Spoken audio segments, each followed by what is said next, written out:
This is Alan Olsen's American Dreams, the keys to life success, where we talk about how to live the life that you want to live. And we have an exciting show today. We have Andrew Bergman coming on a little later with the Auction News Network. His website goes around the world and tracks 700 different auction houses for the arts and collectibles, what's hot on the market today. Really exciting website and very insightful for the work that they're doing. But in the meantime, I have Carolee here today with me. Hello, Alan. How are you doing, Carolee? I'm doing wonderful. How are you? Good. Carolee, I hear you have a joke for me. I do. Okay, you ready for this? Go ahead. All right. Name all the cars that start with T, and you have 10 seconds. 10 seconds. Oh, my gosh. Tesla. Is there any others? I don't think there's any other than Tesla. Okay, Alan. Actually, cars don't start with T. They start with gas. Oh, that was a joke. That was good, though. Thanks.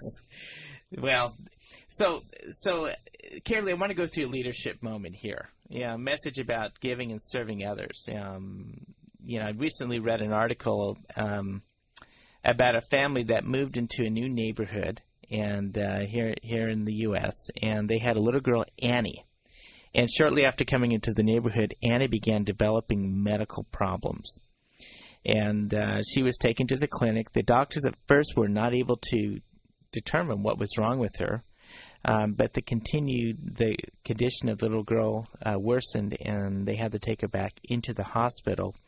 And when she was admitted into ICU, the doctors finally diagnosed that she had a failing liver. And so without transplant, she was given about 48 hours to live.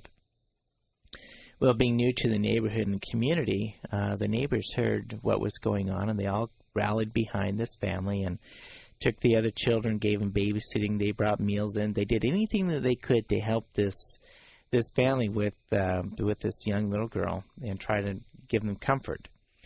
And after doing fundraisers, offering prayers, the community members who did not know Annie or her family, they began to come to know them better.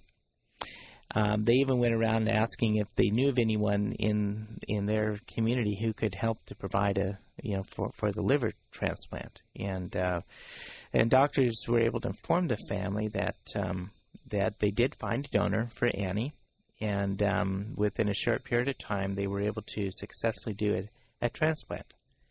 So it was an interesting story from individuals who did not know Annie's family, giving of themselves, helping, serving others that they didn't know, and just as Annie's family had received comfort in their time of need, those people also giving this service received an equal amount of comfort.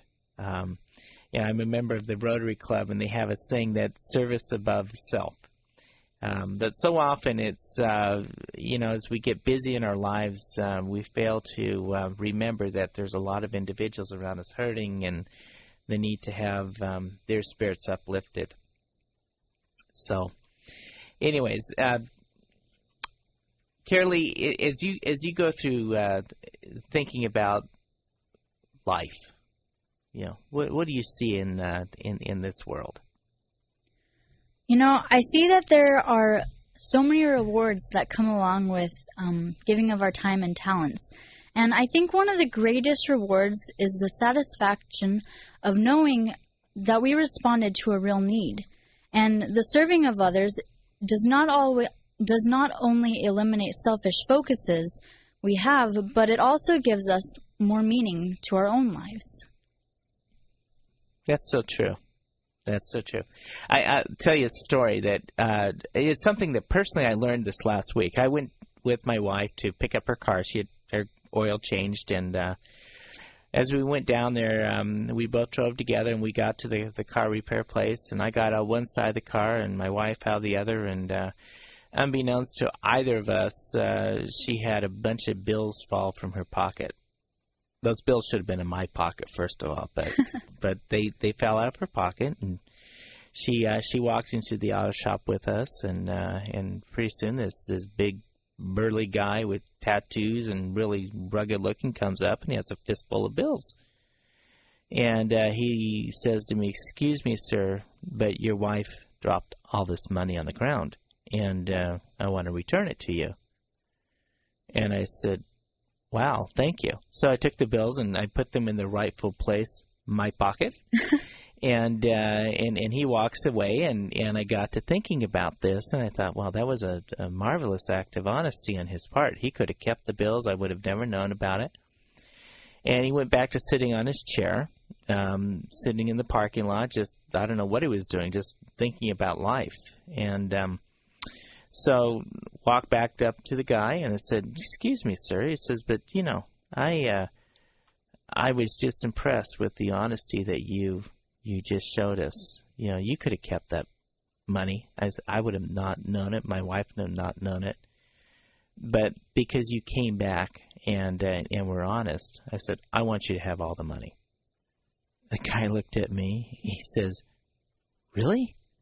I said, "Yeah, really." And I said, this is a great lesson in life about, integrity and honesty. And I said, and you have helped me to understand this lesson and this principle better today. And as I looked at that guy, I got this warm feeling inside, and I just suddenly realized that this was a man who was honest, but who was also going through a lot of hardships in his own life. And there was a principle that I was being taught there, that, it wasn't about himself and his own needs. It was about his own integrity and honesty and living the principles which he felt was important in life. And I walked away from that meeting saying, well, that was a great lesson for me. Because it was a service above self. It was the principle of honesty and integrity. And I think that people often find that as they get involved in serving others, they find that service is not always about money. What do you find, Carolee, in your service? Well, I feel like when I serve others, I feel really good inside. And the best part, like I said earlier, is feeling that satisfaction of knowing that I helped them. But it's just seeing their smile and just, I don't know, knowing that I helped them. It's the greatest feeling. Yeah, and I think I think there's something true about that. When I sent my first son, Aaron, off to college, he found a lot of great satisfaction going out down to the rest homes. And every day he would go down and he'd make balloon animals, and he'd visit with people. And so halfway through the first semester in college, I get a call from the university, and it tells me Aaron's failing every single class. And I call Aaron up. I said, "Aaron, what's going on?" He goes, "Dad, these people down in the rest home, they need people to visit them. And so I've been spending a lot of time down there." And I said, "Okay. So as a dad, how do you counsel your son that you're sending him to go to school and not on a service mission there?" And so I kind of struggle with what the right thing is. It was a good thing that he was doing, but at the same time we had to get his schoolwork done. And so I made a deal with Aaron. I said, "Look, you bring your grades up, and we'll talk about this after the semester." And sure enough, Aaron was able to get his grades up. And what he found later is that he was able to find the correct balance in life. I think you can't skew anything too far one way or the other. But one thing that as you go through life, you do have to have this balance out there. But the greatest rewards in life come as you are engaged in the service of your fellow men. So, Alan, what about others, the listeners of this radio show? If they want to help others but they're not quite sure where to start, what would you suggest they do? Start with the simple things of who do you know around you. There's always someone in need of a friend. There's always someone in need of having their spirits uplifted. Yesterday I went to a music lesson, and my teacher said, she says, "I really didn't feel like doing anything today." She says, "But when you came and you sang, it lifted my spirits up." And that made me feel good inside. It made me feel that I had something worthwhile to offer. And I think everyone that, as they go through, they may be depressed, they may, be out of work, they may have their challenges at the office, but if they can just pick one thing that day and say, I'm going to do one thing outside of myself. I'm going to give some type of service. I'm going to make somebody who I meet feel good, and I'm going to, make sure that in that relationship that I leave the person better off than I first met them. It becomes quite a rewarding experience. Thank you, Alan. And there's for people that want to get involved, there's just an abundance of ways. But it's my suggestion is as you do that, get involved in something that you have a passion with, something that you feel, this is really what I want to do. It's where I can make a difference. Every one of us are wired a little bit differently, but the more that we can focus in on the things that we feel inside, where our passion rests, what we like to make a difference in life. At the end of life, it doesn't matter. Every relationship that you had, of a dispute, and within family members, within friends, your enemies, the financial problems that you have, it doesn't matter once you're dead. You're 6 feet under. But what will matter, what will carry on, is the relationships you have with other people. And so when you're out there and fighting through the battles of life, if you can focus on where you want to end up and what you want to give back to others, it makes life more meaningful. So this is Alan Olsen's America Dreams, the keys to life success. Stay tuned. We'll be right back with Andrew Bergman of the Auction News Network.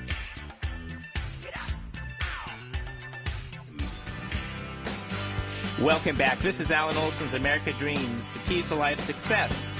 We're here today talking with Andrew Bergman. Andrew is a journalist, and he's been involved extensively in the past with a lot of the Hollywood screenwriting, and also with several of the network shows appearing on ABC's Good Morning America, to mention one of many. Andrew now works with the Auction News Network, and welcome to the show, Andrew. Thanks, Alan. So, Andrew, can you tell us about the Auction News Network, what it's about, and how it came to be?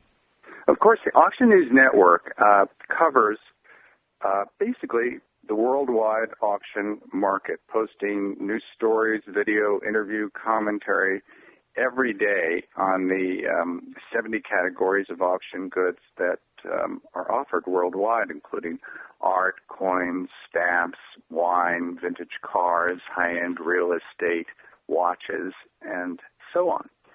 In the recent days, we've had stories about everything from the world's oldest running car. It was a steam car, by the way, produced in 1884 at Deduction, which sold for $4.6 million last week, which was twice the highest estimate. Interestingly, it was also the first car ever to be in a road race, and no other cars showed up, so it won. It averaged 21 miles an hour along the 20-mile course outside Paris. So we've had stories on that, on a $4 million vintage Ferrari, on a case of Burgundy that sold for $200,000, which was over $2,700 a glass.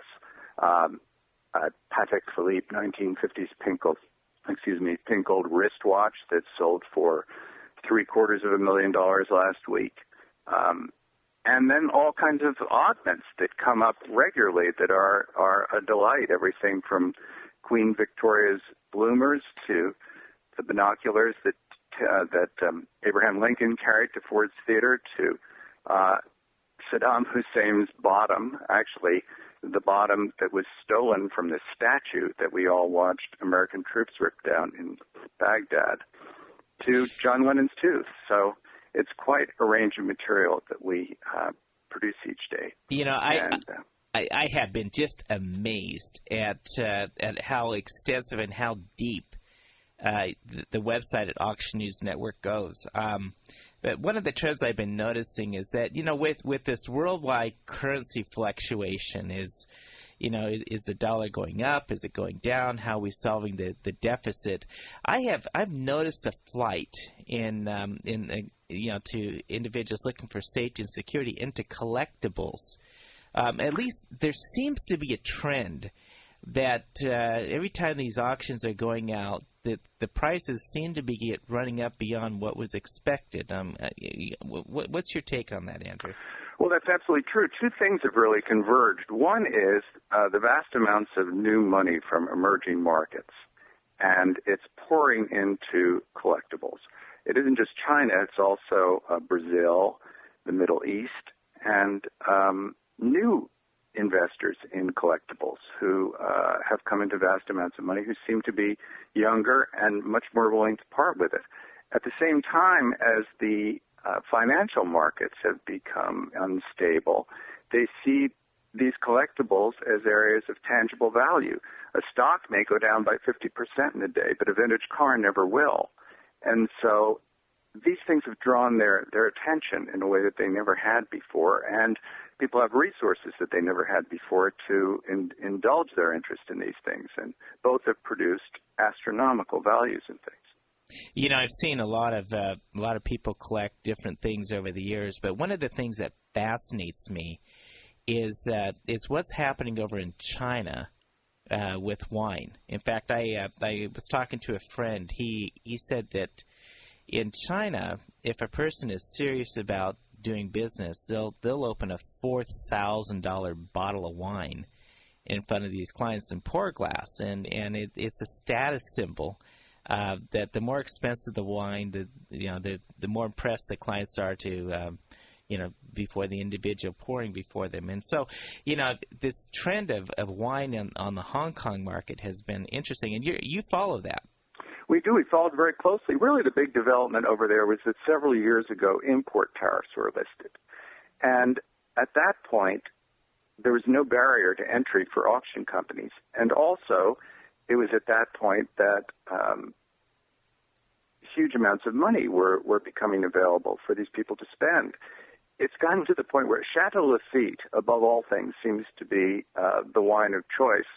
All expensive Burgundies and Bordeaux have soared in value over there. But it seems as if no business deal can be sealed without a bottle of Lafite that costs $8,000 or more. And it's become absolutely commonplace. Both Christie's and Sotheby's have had huge sales over there, as well as a variety of other companies like Spectrum. And in the last 17 sales, not a single bottle of wine has gone unsold. So it's certainly a trend, and it shows no sign of abating. That's amazing. I was polling my friend. He actually happens to be under Governor Schwarzenegger, appointed to California Wine Commission, and then carried that over to Jerry Brown. But I asked him, so why don't we take the Napa Valley wines over there and we'll buy them for what they are, the $20 a bottle, and go do this. And he says it's not going to work in China, but he says you can get about 3 times the value moving over there, which I thought it's kind of interesting. It seems like the French have the market cornered in that area. Well, it's the French. New buyers tend to go for those things, whether it's wine or art or watches. New buyers, and virtually all buyers in China are new buyers because the billionaires over there are so recently minted, want to buy those things that have the most recognizable value, that have the most prestige, and that confer the most status to them when they have it, when they drink it, or when they wear it, or put it on their walls. And so it's those things that have established a name brand that do best over there. So in watches, it's Patek Philippe. In art, it's Andy Warhol. Andy Warhol's works alone accounted for 17% of the entire art market this year. It's just a phenomenal increase in the value. What are those going for about now, just for the listeners? Well, for example, one of his paintings sold for $63.4 million this year. It was called The Men in Her Life. It was a painting of Elizabeth Taylor. A 1963 self-portrait sold this spring for $38.4 million. And the list of his works that have sold for vast sums is very, very long. It's not just Andy Warhol. Contemporary art, again, because it's the most familiar, the most recognizable, and confers the most immediate status, is also soaring in value. it's made. So Andrew, let's go back to how did this Auction News Network start? Whose brainchild was this?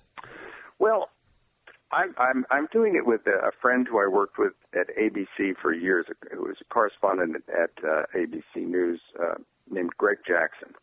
And he and I remained in touch. For me, it really started with classified ads. When I was very young, I became fascinated by them as I started traveling for work for various newspapers and writing for magazines and later for ABC.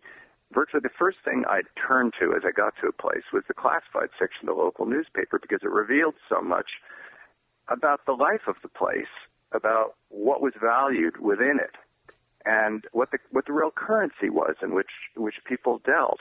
Growing up in New York, I went to auctions quite frequently because there was so much of the cultural landscape. And I was always taken by really the drama of the event. They're very much like sporting events. The outcome is never unknown. There's a fair amount of excitement that's associated with it. And as Greg and I were casting about for something to do on the Internet, our attention began to turn to the auction world because it was so little covered. It's more than a $50 billion business a year. And yet, apart from the few astronomical sales a year of a vintage car or a work of art, it virtually gets no coverage at all, and we saw it as a tremendous opportunity. We also began attending auctions to sort of test our premises, everything from high-end art to Treasury Department auctions, which would draw vast crowds and often realize prices way beyond what the items were worth. And we saw that there was a tremendous opportunity to cover something that wasn't being covered, and to also Andrew, present. Yes. Well, I need to take a quick break here, but I'd like to have the continued discussion here. This is Alan Olsen with America Dreams, Keys to Life Success. We'll be right back after this short message.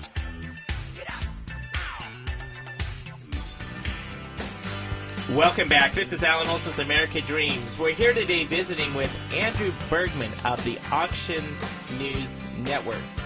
Andrew, we were before the break. We're talking about the genesis of the Auction News Network. Can you give us a quick update on this and how it came to be? Well, sure. As I was saying, it really grew out of the new technologies that emerged with the Internet and the possibilities that they offered for covering things in a different way on a much smaller scale, but reaching the same number of people. We focused on auctions largely because they were so little covered by the popular press, and it was such a huge business filled with such fascinating stories that we were amazed we're not receiving more attention around the world. And so we saw that there was a niche that we could occupy. We also saw that there was a new technology that would enable us to do it with modest resources, at least at the start. The biggest development was streaming video and the quality that it offered at that time and the degree to which it had improved, so that we would be able to do interviews, we'd be able to cover things that used to take a film crew with nothing more than a flip video camera or even our iPhones. And using those resources, we saw that we could put together a site that we could produce material for and represent in a way that would have taken a very substantial team to do just a few years earlier. So when did you first start in this Auction News Network? What year did this begin? We started several years ago. We've actually launched the site about a year and a half ago.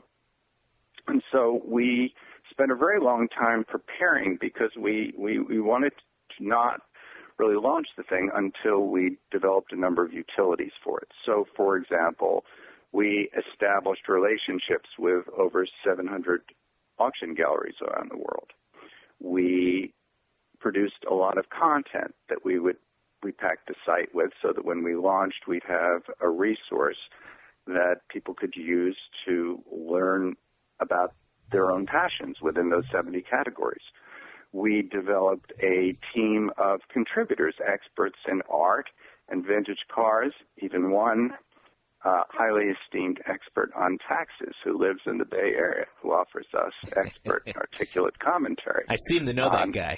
Yes, I think you do, on tax consequences of collecting. Yeah, let me bring this back in terms of with today's financial markets and the volatility of the dollar.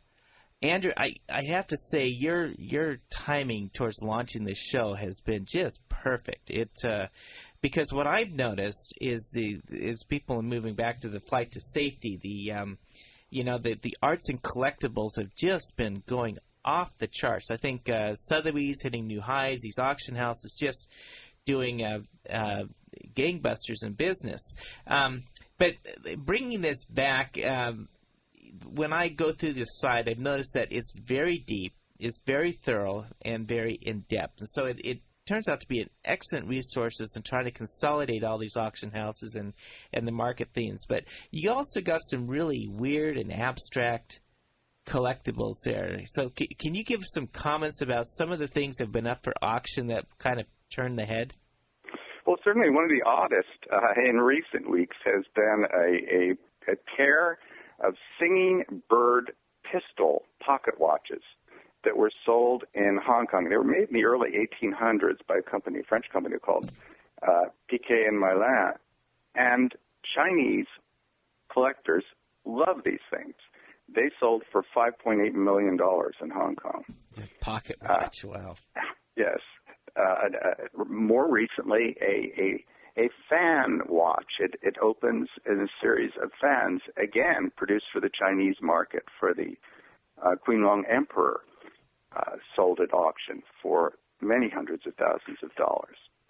But then there are all these oddities that come up on a regular basis that are just fascinating. For example, an Enigma machine, which was the coding device that enabled Great Britain to break the German codes in World War II and prevail in the war, sold a couple of weeks ago for $208,000.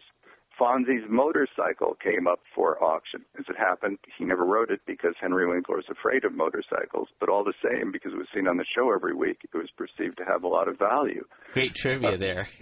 First edition of the Star-Spangled Banner sold for $500,000 recently. There have been Teddy Roosevelt's pistols. Within the last couple of days, a letter by Paul McCartney, in which he was looking for a drummer for the band, came up for auction. Wow. So if we bring this back to the listeners and we see that, my brother's always put it real simply. He says, making money is real easy. You just find out where, two people are exchanging money, and then you step in the middle and add some type of value to the transaction. And so it leads to believe that in the case of auction houses, a great opportunity for people to participate in the opportunity to make some type of money here. But Andy, with that said, would you consider auction collecting as an investment or a hobby? Well, I think it's both. It's both. Obviously, we concentrate on the higher end of the market, those things that have great anecdotal value. Our approach to the market is as if it were the Olympics, and that's the kind of coverage that we try to do, in which 80% of it is about the items. So naturally, the items in which we report have to have great stories. But even at the low end, people who amass collections of tremendous substance and value tend to be passionate about those things. They're not doing it just for the investment. They're also intensely interested in that category. In the high end, people are acutely aware that, especially as we're saying with the uncertainty of financial markets, that major paintings, major automobiles, watches that are very rare are unlikely to lose much of their value. In fact, they've only gone up in value. That may not continue. I don't think that people regard these necessarily as just investments, but they're acutely aware that they provide a lot more security than the other options that are out there. Yeah, it's interesting that with that said, with everything else, there is risk associated and nothing grows to the sky. But in recent years, I've seen clients buy rare cars, and before they've taken delivery, people have offered them millions more than their purchase price simply from the rarity of the item. Absolutely. just last year, a 1936 Bugatti, it's called a Type 57 SC Adelante, sold for $30 million or more. Only 17 of these were produced. They always sell for great amounts, but that is probably a record. The auction record for a car was also set earlier this year. It was a 1957 Testarossa Ferrari prototype, which sold at Pebble Beach for $16.4 million. Sales of $3, $4, $5 million have become commonplace in that world. They no longer even gather much attention as a result. So that these things have boomed in value, and it's across many categories that it's happening. So you're seeing the trends continue in recent weeks of. Absolutely, and as I say, much of the energy has been provided to the market in recent months, especially during this time of financial turmoil, by the emerging markets, by China, of course, and the rest of Asia, by Russia, by Brazil, and by the Middle East. Actually, the biggest player in the contemporary art market over the past year has been the Arab Emirate, Qatar, which has bought the huge majority of the high-end paintings that have come up for sale. So it's happening worldwide, and really it's the worldwide market that is fueling the rising value of all these collectibles. It's almost like a world currency that the political and diplomatic barriers no longer matter, because if the item is rare, it has value, and that value will continue to be held regardless of what financial markets do. That's absolutely true. It is a new currency, and it's much more impervious to these internal developments than any of the local currencies. Another huge factor is that, of course, the Internet has changed everything, because new buyers tend to be younger. They tend to amass their wealth younger. They've grown up on the Internet, and they have absolutely no resistance whatsoever to buying things on the Internet. So that the location of these auctions is becoming secondary to the people who are participating in them, who are, again, worldwide. So we're visiting here today with Andrew Bergman of the Auction News Network. And, Andrew, if someone wanted to find your website, how would they do that? Well, again, our URL is auctionnewsnetwork.com. We're very easy to find. They can reach us by emailing us at info@auctionnewsnetwork. We'll be happy to correspond with them at any time. And we invite them to take a look. We think we're providing, at the moment, the most comprehensive coverage of the auction world that's out there. And we look to expand to the point where we'll become the Bloomberg of the auction world. And you're following some 700 auction houses right now? We have a network of 700 auction houses that we correspond with on a daily basis, but whose sales we list, whose goods we cover, but that list is growing very rapidly, so we think it will soon be in the thousands. You know, pretty extensive, and also it's throughout the world. It is. It's absolutely a worldwide market. There's virtually not a country in which there's some auction activity.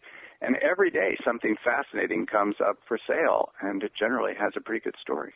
So I think, personally, having been to the site many times and also directing clients over there, there is a vast amount of resources. And in today's world, I love following trends. It's just like the market. These things are volatile, but the rare, the art, and collectible, it seems that it's only going one direction right now. That's true. That's true. And, of course, the deeper story is the story that it tells about really human character, what people value, what they like to buy and sell, and what draws their passions. And nothing is more interesting than that. Well, Andrew, I appreciate you joining the show today. This has been very insightful. Once again, for our listeners, it's Andrew Bergman at the Auction News Network, and you can find that on the internet at auctionnewsnetwork.net. .com. Thank you. And we appreciate you being here with us, Andrew. And this is Alan Olsen, American Dreams, Keys to Life Success. We'll be right back after these messages.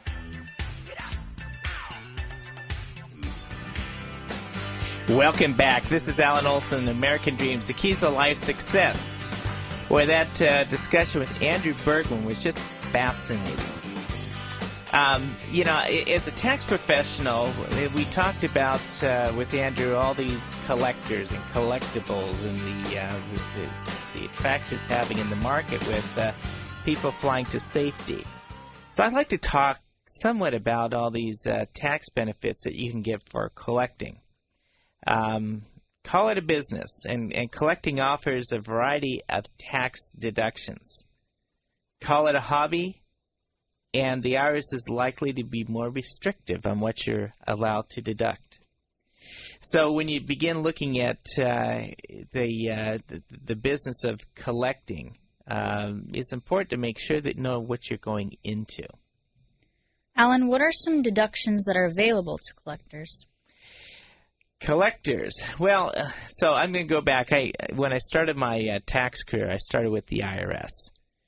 And one of the first sections that they brought us through is Section 162. 162, and it said that you are allowed a deduction for any ordinary and necessary expense for the production of income. So what is ordinary and necessary? Well, it becomes subjective. You know, is a $300 dinner ordinary and necessary to produce a $10,000 sale? You know, you can make a good case for it. But what if it's a $900 sale? Is a $300 dinner ordinary and necessary? And likewise, when you're in the area in the world of collectors, you know, some of these, some of the activity could have some personal elements, such as, you know, a person following their passion for putting paintings on their home walls and, you know, their personal car collections, and they may not have that much to do with a trade or business. But then as the activity becomes more substantial and frequent, it can change over from more of a personal nature to more of a business nature. And so when you talk about the deductions that are available, you look at, you know, what is ordinary and necessary to produce my revenue here. If you're going to an auction on wine, and the auction's over in Hong Kong, well, you get on the plane, your trip, it could be deductible, all your travel expenses for the hotel, your car rentals, expenses for researching and, you know, looking at the trade or the collectible that you're going after, deductible. But you want to make sure that those expenses are in line with the amount that you expect to produce, you know, the income that you expect to produce over there. So, you know, it's all one thing that, you know, the IRS has outlined factors that you can go into and tests that you can look at. Are there risks involved with taking deductions? Well, there's always a risk in taking a deduction. The risk is not knowing what you're doing, and you need to make sure as you put deductions on your return that you understand why this belongs on your income tax return. If you're not sure why it belongs there, well, you're going to have a hard time justifying this before the IRS. And so one of the risks that people look at in the area of arts and collectibles is IRS will often say, is it a business or is it a hobby?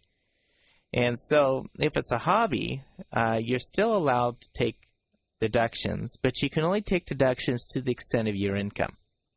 And it's limited by a code section called 183, which basically limits a hobby loss to say you cannot take a hobby loss against other income on your tax return, such as your W-2 or your capital gain income. It's only limited to your hobby income. But one thing few people realize is that the hobby loss is not something that you volunteer yourself. The hobby loss is something that the IRS has to come and make an accusation to say, well, we think that you have a hobby and not a trade or business. And then if that's the case, the IRS has to prove their case by saying that they're going to review returns over a 5-year period of time. And to the extent that you don't show income for more than 2 out of the 5 years, they're going to win the case of the hobby loss. So individuals that know this, all they have to do is if they show $1 income for 2 out of the 5 years, the IRS can't win the hobby loss rules. And so it's something that if you plan correctly, you have a good chance of winning the audit. So is your chance of being audited by the IRS higher when you have collections that you take deductions for? Sometimes, but not always. I'll tell a story. I had a client. She collected rare orchids around the world, and of course, as a collector of rare orchids, she would have to fly to the Amazon jungle, or she'd fly over to Africa, or to the tropics of the Philippines. And so lots of travel expenses, and she'd go there and she'd get these rare flowers and she'd bring them back. And as she had her rare orchid collection behind the house, over the years it grew. It grew to a 2.5-acre greenhouse that was filled with all sorts of tropical plants from around the world. And I became her CPA. And after 20 years in business, the IRS comes knocking on the door and said, well, we want to look at your books and records. And so I represented her, and when we sat down to talk about it, the IRS says, how many years has she shown a loss? I said, she's never shown a loss. And the guy says, well, I think you got a hobby. And I said, nah, it's not a hobby. He goes, well, tell me why it's not a hobby. I said, well, you come out to the place, and I'll show you why. And we went out there, and we were able to show the structure of the greenhouse. We showed that there were trucks for delivering product, and the full-time employees, that we had books and records that were maintained on a regular basis. And we said the fact of the matter is this is more of an agricultural activity. Although she had a passion for the orchids, it expanded to other housekeeping events. And I said that a lot of agriculture businesses are strained for profits based on the economy that we're in. And after working with the IRS auditor and going through there's an 8-factor test, he allowed it all. He says, okay. He goes, I get it. He goes, you're losing money, but it's not a hobby. And so we won the case. So, let's talk about these 8-factor tests. If you're trying to defend a business over a hobby, here's the factors that you should consider. It says, number one, it says, does your time and effort you put in the hobby indicate an intention to make a profit? It doesn't say have to be profitable. You have to intend to make a profit. Do you depend on the income from the activity for a day-to-day living? If there are losses, are they due to circumstances beyond your control, or did they occur in the startup phase of becoming a collector? Have you changed the methods of operation to improve profitability of a transaction? The other things that they look at is, do you or your advisors have the knowledge needed to carry on the activity as a successful business? Have you made a profit in similar activities in the past? Does the activity make a profit in some years and not other years? And the last one they look at, can you expect to make a profit in the future from the appreciation of assets used in the activity?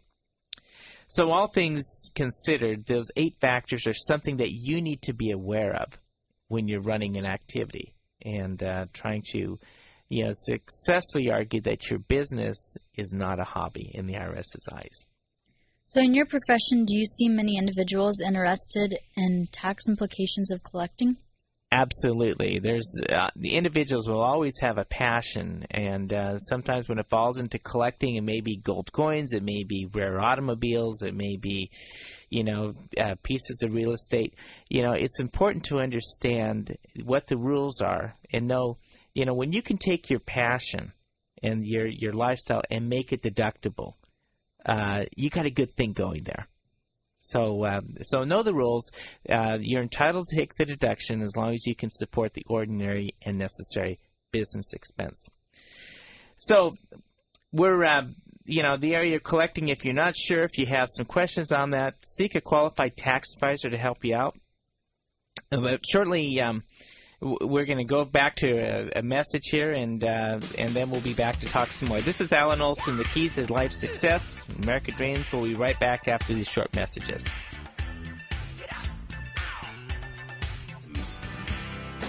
Welcome back. This is Alan Olsen, American Dreams, The Keys to Life Success.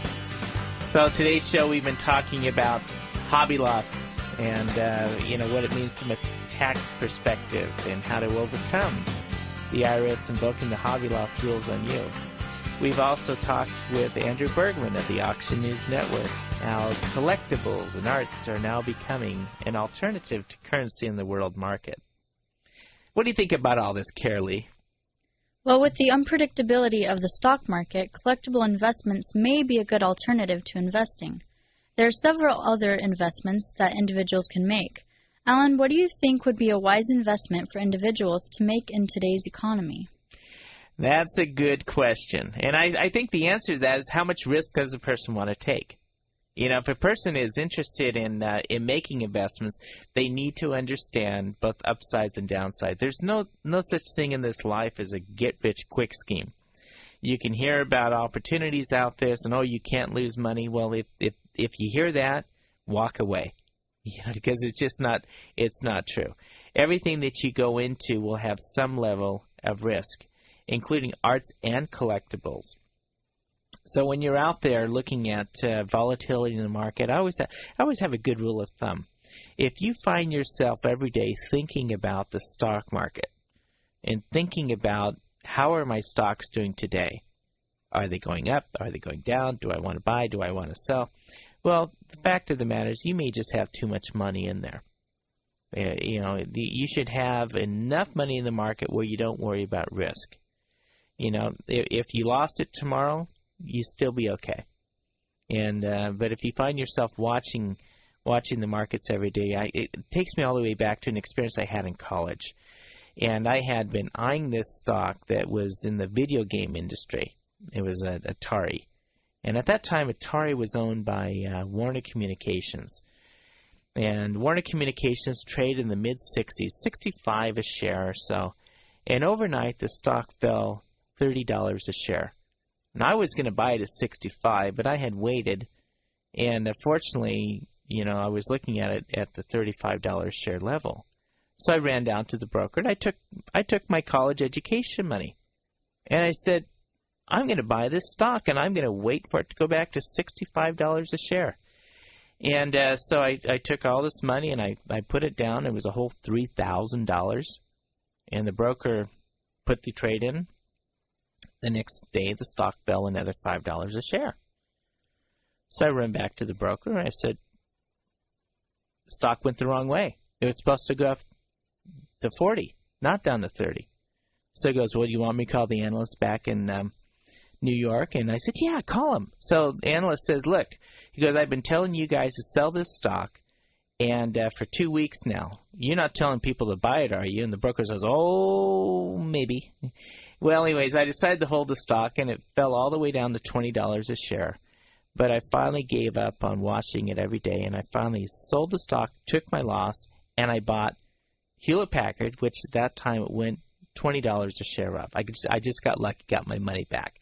So, the lesson I learned is don't put money that you can't afford to lose into the market and taking risk. Make sure that you have a balanced approach. If you're not comfortable, get a qualified investment advisor to help you out. With a planned approach, you can make it through this volatile market today. In your opinion, what types of investments draw most individuals to them? I think whatever you do, make sure you're diversified. Things will always go up, they'll always go down, but make sure you have a diversified and planned approach, taking the appropriate amount of risk in today's market so that you can achieve where your financial goals are. Put a team of financial advisors together, and I think that as we help each other and our various expertise, we'll get to where we want to be later on down the road. I appreciate all you being on the show today. It's, we look forward to having you back next week, Carolee. This is Alan Olsen, American Dreams, the Keys to Life Success, where we talk about how to live the life that you want to live. What are your dreams? What do you want out of life? What defines success?